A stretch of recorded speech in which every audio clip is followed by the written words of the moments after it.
All right, you guys, wine number one. This is coming from episode 17. This is our Argentina episode. I have not gone there yet, full disclosure, but I will be there momentarily, literally within hours for my very first trip to Argentina. And I'm excited to come back and talk about everything that I see, that I've learned, and that I've discovered over the course of being in Mendoza for an entire week.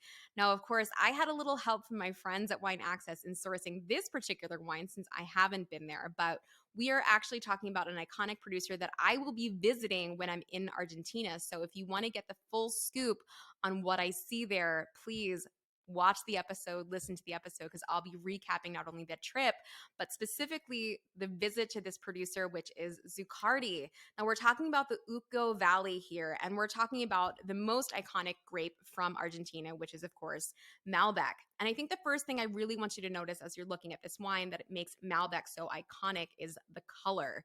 Malbec always has that gorgeous sort of purpley violet hue. One of the first things you can notice. I also noticed that it has a slight magenta tinge to it. So if I were blind tasting this wine, which if you haven't watched the blind tasting episode, a great episode to really hone your wine tasting skills. And we talk about color and different grapes, how they can present in the glass. Now, Malbec, of course, presenting in this very purpley, magenta, violet hue.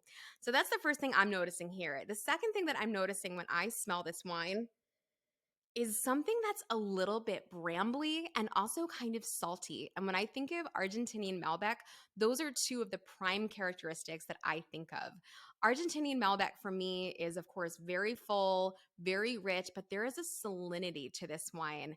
This is also something a little bit special because I think when we think of Malbec, there's, of course, all of these classic examples that I just talked about, but there's also something really special about this wine. And what I'm really excited to dive into when I'm down there are some of the less traditionally styled Malbecs. So wines that are maybe made like this one, not using so much new French oak, not made using commercial yeast. And that is exactly what we have in this glass here. So when I smell this wine here, there's obviously a really great brambly fruit sort of characteristic, right? You have all that juicy, lush cassis, cherry, blackcurrant, black cherry. But what you should also be getting is something that's a little bit funky, a little bit of this fresh matchstick, right? That flintiness.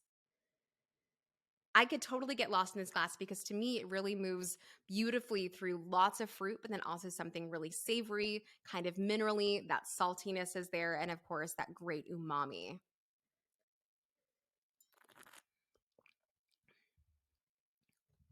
On the palate, I think what strikes me first is even though it's super, super rich, it's full bodied, it's coating the mouth, there's still a precision to this wine, right? You should feel the acid running down your cheeks. This is a really high acid wine for a very full bodied Malbec. I'm still getting a lot of balance in this wine, even though I'm getting an enormous amount of fruit, an enormous amount of richness, an enormous amount of texture.